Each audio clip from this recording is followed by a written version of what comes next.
mbokk yi ñuy seetaan di ñu topp ci 24 média ñu ngi leen di nuyu di am mbégte saa su ne jàkkaarloog yéen tey jii ñu dikkaat ci li nga xamante ni moom mooy sunu rendez-vous politique dëgmal li nga xamante ni moom mooy élection locale janvier 2022 mu nekk événement politique bu amam solo fépp foo dem ci réew mi état major yi ñu ngi wàcc dëgmal li nga xamante ni mooy yooyu élection fii ci 24 média ñu jël la balle au rebond fas yéene dalal ay kàngamu politique dalal ay responsable politique yoo xamante ne kenn ku nekk ci sa gox am na loo xamante ni yaa ngi ko fay def muy liggéey bu am solo tey jii ñu amaat beneen gan jógee fi nga xamante ni moom mooy commune bu Tataguine rawatina village bu Thiamène ñu bàyyi ko mu nuyoo ak ñi nga xamante ne ñoom ñooy suñu mbokku internautes yi balaa ñoo tàbbi ci li nga xamante ni moom mooy waxtaan bi Mor Gallo ñu ngi lay nuyu bu baax a baax.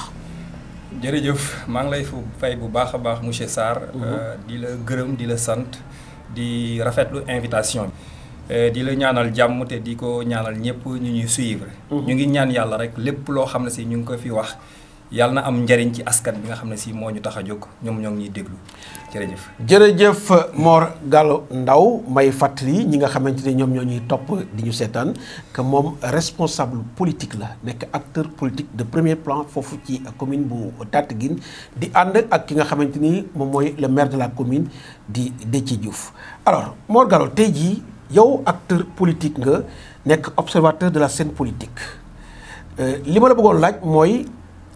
gis nañ biir coalition Benno Bokk Yaakaar gannaaw bi njiit réew mi defee li nga xamante ni moom mooy choix am ci ñi nga xamante ni les 557 candidats yi nga xamante ni ñoom ñoo war a conduire la liste Benno Bokk Yaakaar mu amoon ñoo xamante ni ànd nañ ci waaye am ci wet gi ñoo xamante ni d'accorduñ ci li nga xamante ni njiit réew mi tànn na ko yow en tant que acteur politique ban lecture nga ci am.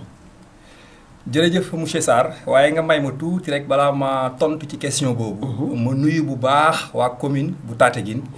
rawat na aussi waa Thiamène ba ma jógee. parce que dëkk boo xamante se nii la. wax dëgg yàlla am dëkku diine la. dëkku lépp la.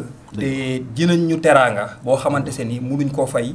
donc bu ñëwee ci daje yu mel nii war nañ leen a mun a nuyu bu baax a baax a baax di leen gërëm di leen sant. maintenant pour ma tontu ci say question bi nag dafa am loo xamante se nii man damaa jàpp ne. boroom kër ci këram moom mooy joxe ay directives. te boo bokkee ca njaboot ga bu joxee directive loo war a mën a respecter la. rawatina ñi nga xamante se nii lépp luñ doon moom moo leen ko def. dëgg la parce que bu fekkee ne dafa jël ay ndombay tànk. jël ay teraanga jël ay mbir jox ko ay nit. bu ñëwaatee ne man kat nii laa nii ak nii laa bëgg ngeen doxalee ma. ñëpp dañoo war a topp ca loola. waaye nag bu fekkee ne défiance da cee am dafay xaw a doy waar lool day xaw a doy waar lool. te nag képp kuy défier sa kilifa. bu subaa xaaral ñu défier la. dëgg la loolu lu wér la. dëgg la donc mu nekk réponse bu am solo boo xamante ni Mor Gallo Ndao daal na ko rotal fii ci 24 média Mor mënuñ ci boo ñëw ba fii toog sekk ak ñun waxtaan faaw ñu laaj la parce que gis nañ ne ki nga xamante ni moom mooy maire de la commune Déthié Diouf moom ngay àndal ci li nga xamante ni moom mooy politique ñu gis ne xëy na ay at ci ginnaaw mën nañ ko wax xëy na daaw leen waroon ànd est-ce que mën nga dikkaat ci li nga xamante ni moom motiver sa choix ci jamono yi ñu toll. question boobu balaa ma cee tontu dama lay féliciter d'abord. parce que fekkoon ne ñëw naa ba fii. dellu ñibbi. te laajoo ma loolu. dina xaw a doy waar lool. dëgg la mais maa ngi la ciy gërëm di la sant. dëgg la bon sama ànd ak Déthié Diouf njëkkeewul te li ko indi du dara. dama am benn nijaay bu ñuy wax Sori Kaba. mu dëkk Fatick. di def politique. ñëw Thiamène ne ma damaa bëgg nga jàppale ma ci politique. boobu gisuma kenn bon ma dem ànd ak moom di ko jàppale. à Fatick. maintenant aussi mu soxla woon ay militants wala boog soxla woon aussi ñuy góorgóorlu ci parti bi à Tataguine. mu tegoon fa benn leader. ñu doon ànd di liggéey. maak leader boobu. ci mbiru. Sori Kaba wala bokk ci bannière Sori Kaba. ci liggéey boobu sax di nga ma may aussi ma révélé fa loo xam ne si wax dëgg yàlla am def na ko fa. parce que bi ñu ànd ak moom ci biir commune bi. formé na au moins 66 groupements. yoo xamante se ni man mi ànd naa ak leader boobu noonu ñu ànd former leen dans la commune. bañ ca jógee étudiants yi nga xamante si dañoo nekkoon ci département Fatick di jàngee Saint-Louis. Sori Kaba ci boppam doon na leen fayal seeni mbir pendant 2 ans. man mii di wax ak yow ci man sama loxo la xaalis boobu noonu doon jaar. donc kooku wax dëgg yàlla am ànd nañu ànd bu rafet. di liggéey ci politique. ki mu tegoon Tataguine nag dañoo dem ba benn instant. sama ànd ak moom neexatu ko. en vrai dire neexatu ko bon pour plusieurs raisons parce que politique dafa xaw a sew. rawat na bu fekkee ni ki ngay jàppale sa mbokk la dafay bëri nit ñi nuñ koy gisee. ci loolu suñu ànd nekkatul neexatul. donc ànd ba commencé am jafe-jafe ci biir ànd boobu noonu bi muy am jafe-jafe. fekk avant sax muy am jafe-jafe organiser ñu benn marche man mii ca ñu ko dirigé woon ca laa bokkoon. moo tax dama léeg-léeg sax bu ñu tasee ci meeting dama naan du ma rus a wax ne. j'étais le premier bi nga xam ne si dama doon sànni xeer monsieur le maire Déthié Diouf. et effectivement c'est parce que information yi ñu doon jot ci moom. moo doon des informations erronées. tout à fait te malheureusement demuñu woon saytu ji ko ci moom ba xam loolu la wala du loolu. parce que bu fekkee dañ laa wax ci sa commune ne la sa maire saaxee na suuf si nga xamante ne ni yow ak sa njaboot ak seen askan. fa la ñu war a bokk maire ba saaxee na ko sa maire lépp loo xamante se ni mu ngi fii ñëw du ko jox askan bi nga xam ne si ñoo ko moom. yow peut-être erreur bi ñu def te dama koy reconnaître bu baax a baax. mooy dellu woon ca maire ba ne ko nangam ak nangam ak nangam nu mu demee. mu expliquer ñu mais malheureusement loolu amul. mais comme yàlla may na ko ku dal la ku am xel la. kuy réfléchir la. dañoo am benn gàmm à Thiamène. bi ñu amee gàmm comme yàlla def na ci responsable laa bokk ñu dugg bureau am. bi ñu waxtaanee ba pare. mu ne ma Mor ma ne ko naam. mu ne ma loo soxlaati ci commune bi na nga ñëw. ma ne ko saa yi ma fi amee soxla di nga ma gis. mu dolliwaat ne ma beneen affaire bi ma lay ñaan mooy lan. boo gisatee lenn luy yàqu ci commune bi. ñëwal ba ci sama bureau nga wax ma ko. loolu nekk lu ma yëngal. nekk waxi gor te as gor rek la mën a nekk. ki la wax ne boo gisee luy jafe-jafe boo gisee luy yàqu-yàqu ñëwal wax ma ko. war balaa nga ko wax keneen parce que boo ma ko waxee dinaa ko faj. bu fekkee ne lu war a am la bu fekkee lu warul am dinaa la xamal. wallaay bu fekkee ne yow defoo loolu. yow bu fekkee dañ lay wooyee gor gi des na ci yow. loolu moo ma waral ma wujji ko. ci mbokk liggéey bi. voilà donc mu nekk lu am solo loo xamante ni dina tax ñu bëri comprendre li nga xamante ni moom mooy choix bi Mor Gallo Ndao def. fas yéene ànd ak ki nga xamante ni moom mooy maire Déthié Diouf mu nekk lu am solo moo dañuy continuer mais cette fois-ci ñu daal di jublu nag ci li nga xamante ni moom mooy commune bu Tataguine. yow jegeñaale maire nga bokk ci staff bi nga xamante ni ñu ngi koy accompagner ci li nga xamante ni moom mooy ces tournées politiques bu ñu waxee saa su ne élection locale ñëpp dañuy def focus ci li nga xamante ni moom mooy bilan. yow nga nekk responsable nekk Thiamène dañ la bëgg a jébbal kàddu gi nga jël sa temps expliquer nit ñi parce que. lii xew Tataguine mooy déficit de communication. maanaam nit ñi information bi ñu war a am. amuñu ko moo tax ñu bëgg village par village responsable ñëw toog wax li nga xamante ne ay réalisation la. wala bokk loo xamante ne ku ñëw foofu di nga ci mën a teg sa bët daal ci teg sa baaraam ñu bàyyi laa kàddu gi nga jël sa temps wax ñu lan lañ mën a jàpp ci loo xamante ni maire Déthié Diouf def na ko Thiamène. jërëjëf monsieur Sarr foofu aussi dinaa ci sawar a tontu lool. waaye balaa ma ciy tontu rek damay ñëwaat encore ci retrouvaille boobu noonu avec le maire. tout à fait parce que suñu pap Mamadou Diallo. ndeysaan. yàlla na ko yàlla yërëm te xare ko aljanna. nga may ma tuuti ndax xel day fattu ndax bu ñu tuddee Thiamène di wax ci wàllu politique Benno Bokk Yaakaar mu nekkoon suñu àndandoo boo xamante ni li mu ñu jàngal ak ni mu ñu tettee lu yéeme laa lay wax nii. bu ñu toogee fii lépp lu ñuy def dana rafet ñu rendre ko hommage Mamadou Diallo ñu gënoon koo xam ci turu du Diallo ñu ñaan yàlla mu xare ko àjjana lu ñu koy ñaanal la ndax ji na ko liggéey na ko ak ñun en tout cas ñu ngi koy ñaanal sunu borom mu xare ko àjjana li mu fi bàyyi ci njaboot itam yàlla sunu borom teg loxo bismillah. jërëjëf monsieur Sarr suñu papa boobu. wax dëgg joué na rôle bu rëy bu am solo aussi ci suñu ànd ak monsieur le maire. parce que ginnaaw ba kàddu yooyu jibee fu mu daan demee ci bureau ba. def naan mën nañu dem. ndeysaan. buñ demee ñun ñooy bokk waxtaan. ndeysaan. ba fanam yi mujj yi sax. ndeysaan. ñun ñoo fa doon bokk di dem. donc kooku noonu ñun surtout ñun ndawi waa Thiamène kuy roy politique ci moom nga war a xool. parce que defar na lu nekk Thiamène ci politique. naa ci rafet léegi benn secret. yaa ngi may wax léegi Mor Gala wala Mor Gallo. sama tur dëgg c'est Mor Talla Ndaw mais du Mor Gala. le mot Gala bi may dugg école. j'étais un peu âgé. Baye Diallo moom mu wutal extrait Mamadou Diallo boobu. maintenant extrait ba tey yi xewoon. waa ji foog ko G. loolu moo indi Mor Gala. d'accord Mor Talla la. c'est Mor Talla Ndaw. mais loolu moo indi Mor Gala d'ailleurs boo duggee Thiamène ne Mor Gala doo ma gis. Mor Talla lañ xam te loolu Mamadou Diallo boobu moo ko def.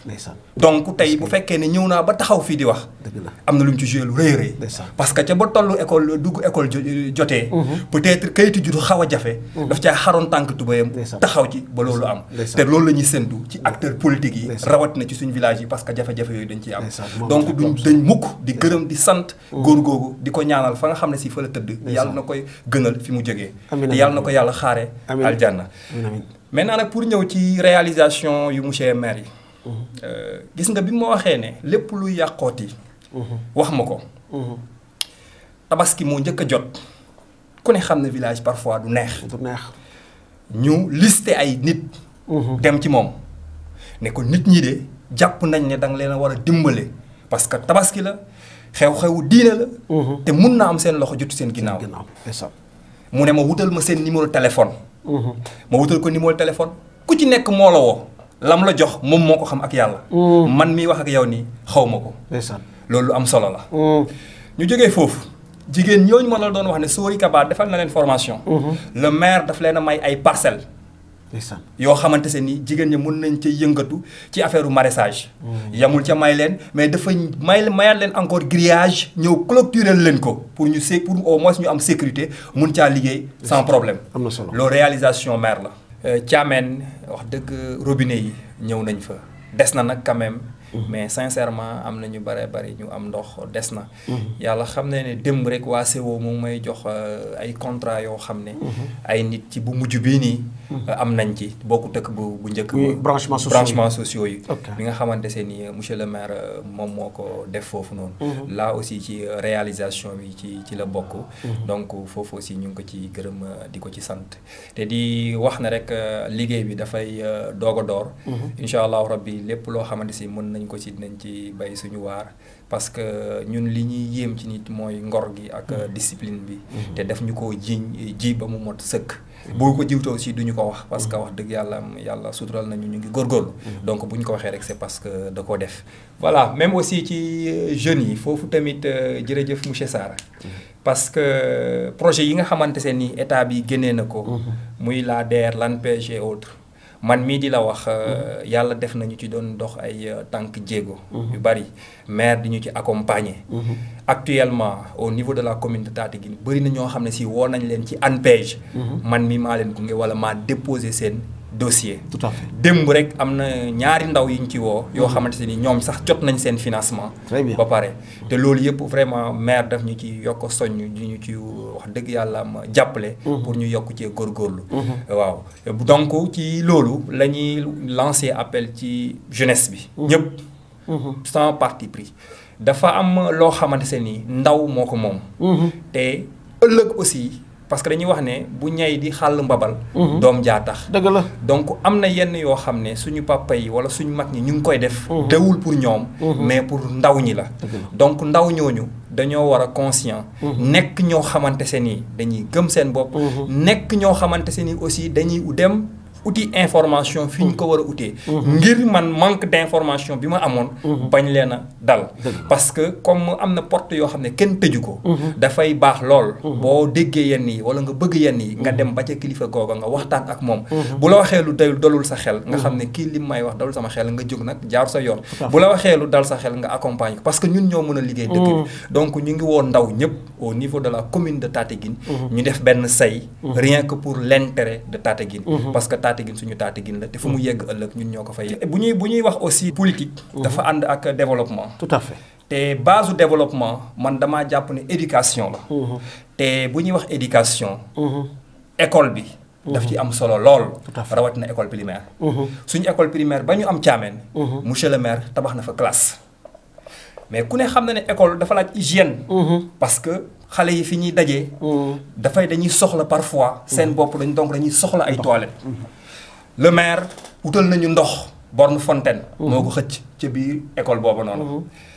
Thiamène aussi ku koy wax affaire cité c'est ba dëkk boo xam ne si dëkku diine la. tout à fait ñuy organiser ay gàmmu pratiquement chaque année. amul gàmmu bu ñu mës a organiser. maire tànqamtaluñu amul. saa yu ñu organiser gàmmu. dañuy dem bati moom waxtaan mu yëkkati la mu am. lay dooleem jox ñu ko. ci gàmmu yooyu aussi mu defaat ci benn kéemaan. parce que man fu ma nekk dama yomb di kaasal la jeunesse. gàmmu ñëw maire ñëw dëkk ba. ci ouverture officielle bi. ci waxtaan gi ma jël kaddu. ne ko nag man ndaw ñi wax dëgg bu ñu sañoon nga dimbale leen. wax ci lu bari. mu ne ma lépp loo xam ne si mën naa ko ci dinaa ko def. am na benn ndaw boo xam ne Thiamène la dëkk. maire ko jël wutal ko liggéey. mu nga liggéey di fayeeku di dimbale ak njabootam. bu fekkee ne jóge nañ foofu. ñu dellusiwaat encore ci jeunes yi. récemment rek dañ fa organiser benn rap benn genre peut-être fête la ci xale yi. ñu ut rappeur naa ci wax aussi lu doy waar. ñu ut rappeur malheureusement rappeur ba. fi mu dëkk ci beneen camp bi la bokk.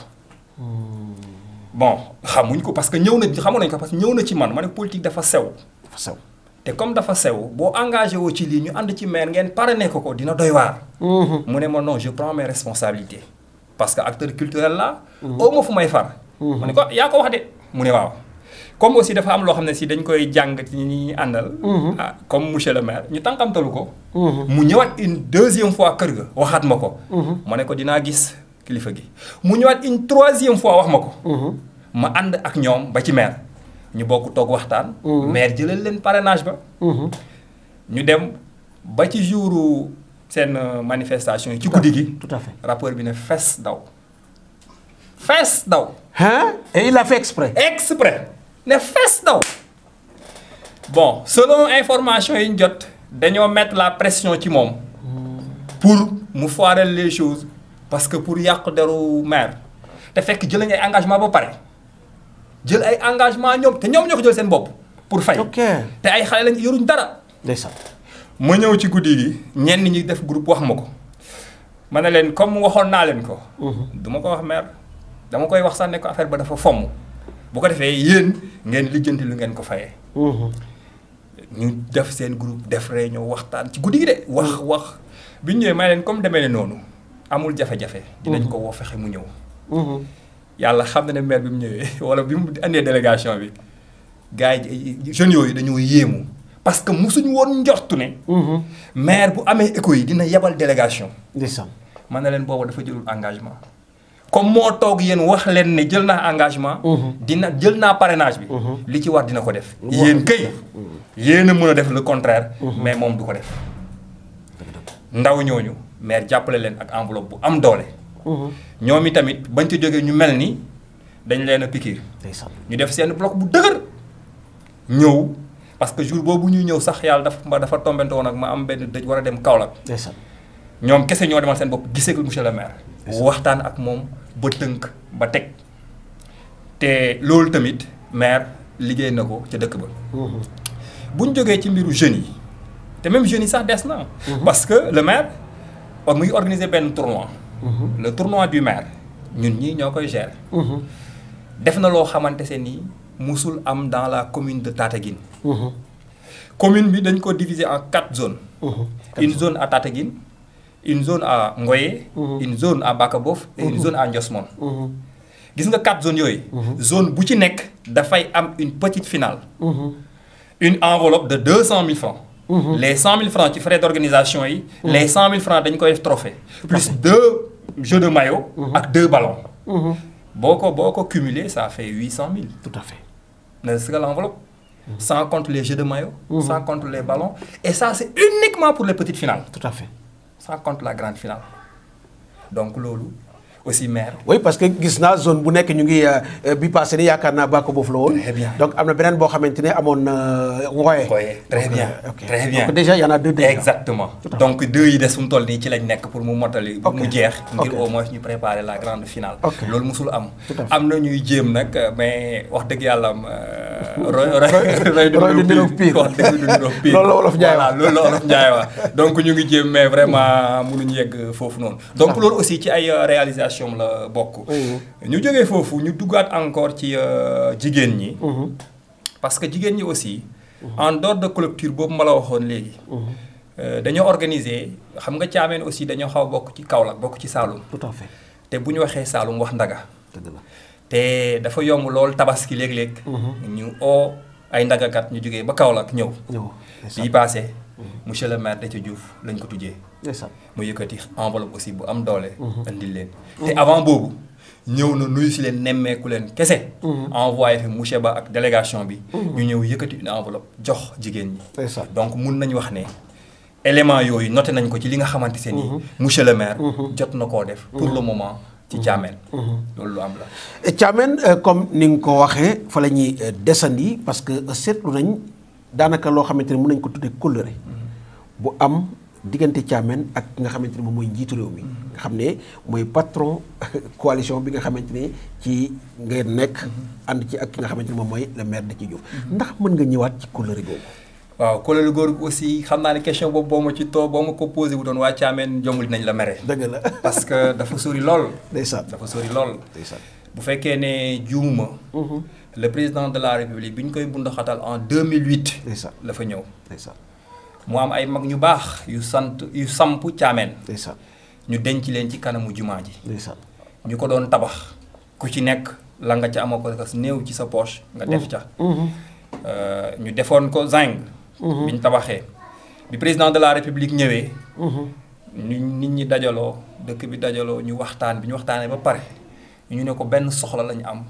mooy suñ mag ñii fi ñu tëdd ku ñu ko aaral lañ bëgg ndeysaan mu ne bu fekkee ne yàlla def nga ba nga mën ñu koo aaral ñun tamit dinañ la warlul li nga xam ne si yaa ngi koy sàkku dëgg la le président de la république ñu tegaat ca beneen aussi njàmbat mooy mbiru courant comme moom dafa nekk nit koo xamante se ni généralement foofu aussi dafay niroog monsieur le maire Déthié Diouf dëgg la mooy bëri na nit lu ñu koy mere ci dëgg lañ koy meree dëgg la mu ne leen fi ma toll de falooguma su ma leen tuddalee ne dinaa leen indil courant damay wax lu ma neex dëgg la waaye lii nga xam ne mooy seen xabru bi dinaa ci def 500000 yëkkati sur le coup 300000 200000 du moins joxe ko ne Mamadou Diallo fekk ma Fatick ba tey mooy li ma la ci Mamadou Diallo ci àndam bu yàgg ak ñooñu waaw ne ko Mamadou Diallo fekk ma Fatick Mamadou Diallo fekk ko Fatick mu yëkkati 300000 jox ko enveloppe boobu moom le président de la république njëkk a bàyyee biir Thiamène dëgg la ba mu fa jógee yàlla di def ba mu falu bi mu faloo docteur Cheikh Kanté ñëw moom tamit wax dëgg réitéré loolu ñëw benn année xam naa sax lu xaw a doy waar la ci commune Tataguine Cheikh Kanté dugal na fa lu mot 7 millions est-ce que benn année parce que li demee ci clôture kii bi armère yi année boobu dañoo envoyé ñun ñoo am ay woon gàmm foofu joxe na fa 1 million maye fa billet Makka maye fa nangam ak nangam ak nangam ba même ñenn ñi sax doon nañ xaw a kii parce que peut-être dëkk bu toll noonu loolu dugg fa dëgg la dina xaw a doy waar mais loolu dëgg la ñooñu def nañ ko fa Thiamène mérité na loolu ñooñu def Thiamène sax moom dëgg mérité na loolu wax dëgg donc ñooñu vraiment def nañ fa lu toll noonu te wax dëgg bi fa docteur Cheikh Kanté jógee aussi gis nga li ma la wax léegi ci Sori Kaba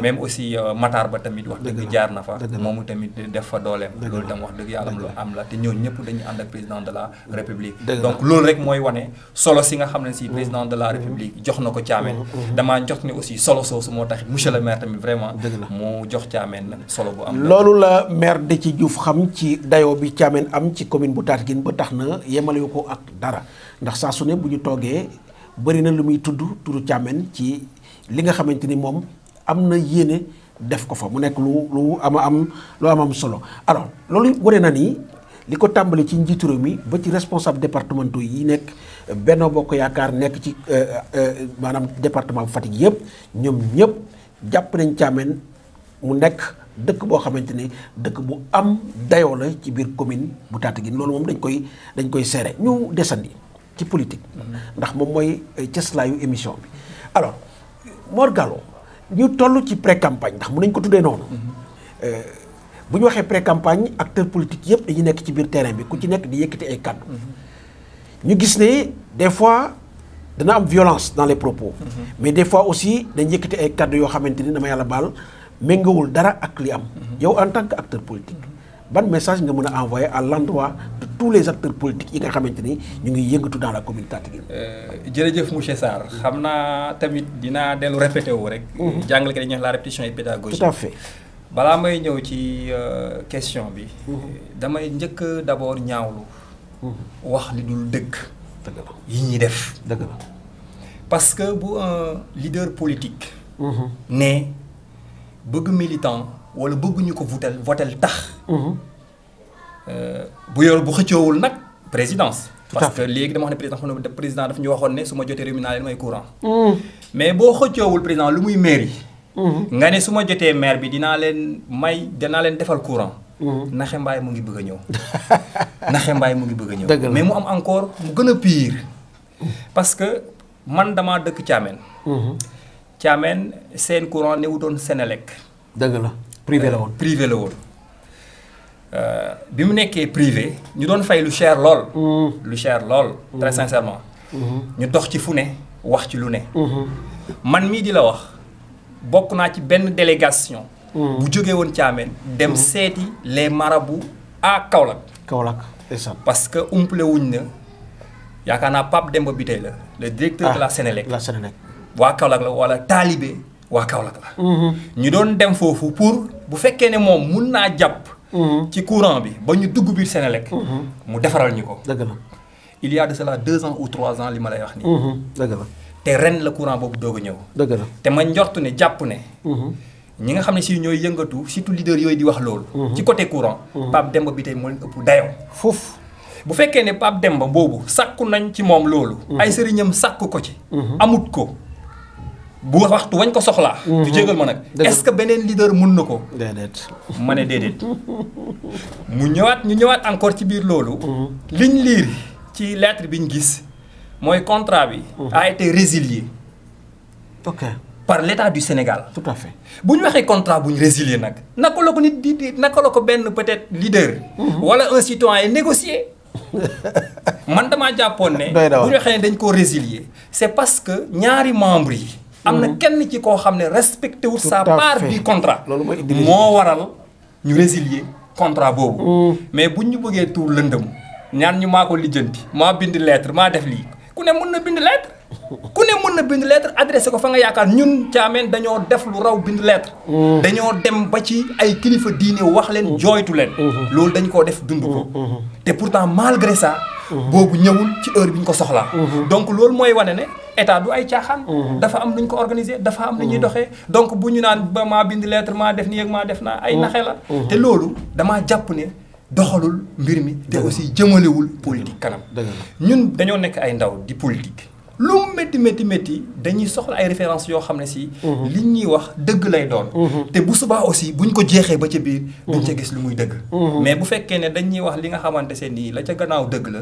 vraiment dafay xaw a doy waar. ci côté boobu noonu. donc looloo tax daal foofu la ñuy jaaree nag di lancer appel.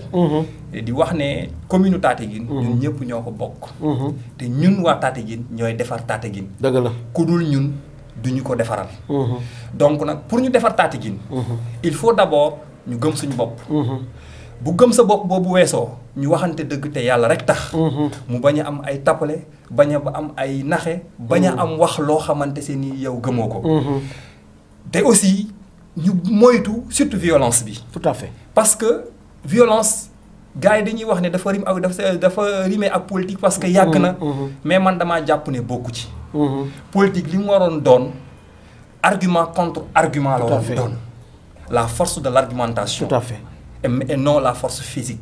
bien la force des biceps. tout à fait loolu soxla wuñ ko ci politique. tout à fait donc argumentation boobu noonu ci la ñuy woo ñëpp.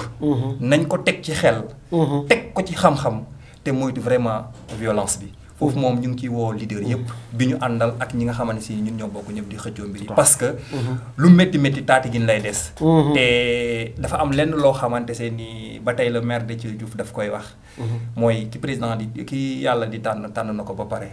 kum neex ak kum naxari tànn na ko bu dee moom la kenn mënu ci dara dafay ñëwaat bu dul moom aussi lu ci waay di defit du doon moom donc comme moom ci loolu la ñuy nampatal loolu lañ gëm te lañu ci la ñuy dox ñeen ñi koy wuti aussi ñi nga xam ne si ñu ngi wut nguur gi wala ñu ngi wut mairie bi loolu lañ leen di wax nañ wax ne nguur yàllaa ko moom moo koy dénk ko neex jël ko saa yu ko neexee donc nañ delloo si xel yi delloo si xol yi def ko ci jàmm ak salaam mu nekk message bu am solo jógee ci responsable parce que responsable taxawaay bi la war di am nguur yàlla moo koy joxe te ki ko neex rek la ko koy jox kon na ñëpp delloo si xel yi moytu li nga xamante ni moom mooy violence nag dafa bëri forme ci violence verbale la ñuy tàmbali ba mujj ci fi nga xamante ni moom mooy violence physique képp koo xamante ni acteur politique nga Tataguine ñor la war nga mën a joxe exemple ni ko Mor Gallo Ndao defee yëkkati ay kàddu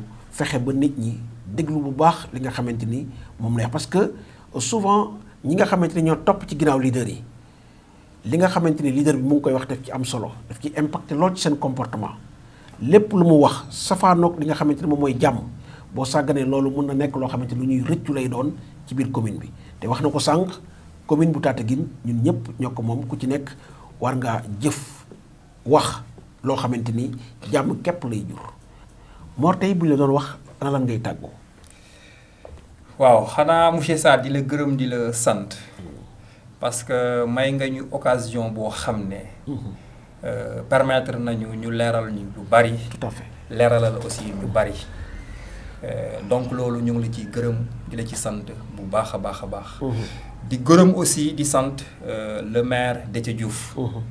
parce que bu ëllëg lekkee alom na ko jërëmee coy waaw donc lii nii wax dëgg yàlla am sababam la parce que bu ko neexoon lu demee nii dëgg la di gërëm aussi bu baax di sant waa Thiamène waa Thiamène Tataguine yëpp bàyyiwuñ kenn ku lim juum waaye tamit di gërëm di sant bu baax suñu ñaari waajur ñu ngi leen di gërëm ñu ngi leen di sant Thiamène googu nga xamante nii wax dëgg yàlla man saa yi ma fa demee buur lañ mañ def ñoom itam amel nañ leen njukkal bu baax a baax ba tax ñu ngi leen ñaanal jàmm képp ku fa yeewoo ñu ngi lay ñaanal jàmm yàlla def fa jàmm li nga xamante ni moom la dëkk bi bëgg itam xam naa ne ku ci mel ni Mor Gallo topp na tànku ki nga xamante ni moom mooy Mamadou Diallo ndax lépp loo xamante ne soxla la woon nekk Thiamène daan na ci xar tànku tubeem tey jii dem na waaye bàyyi na fi ñoo xamante ni wàcc ñu benn yoon boobu kon ñu ngi koy dellu di ko ñaanalaat encore sunu borom xare ko àjjana yi gën a kawe.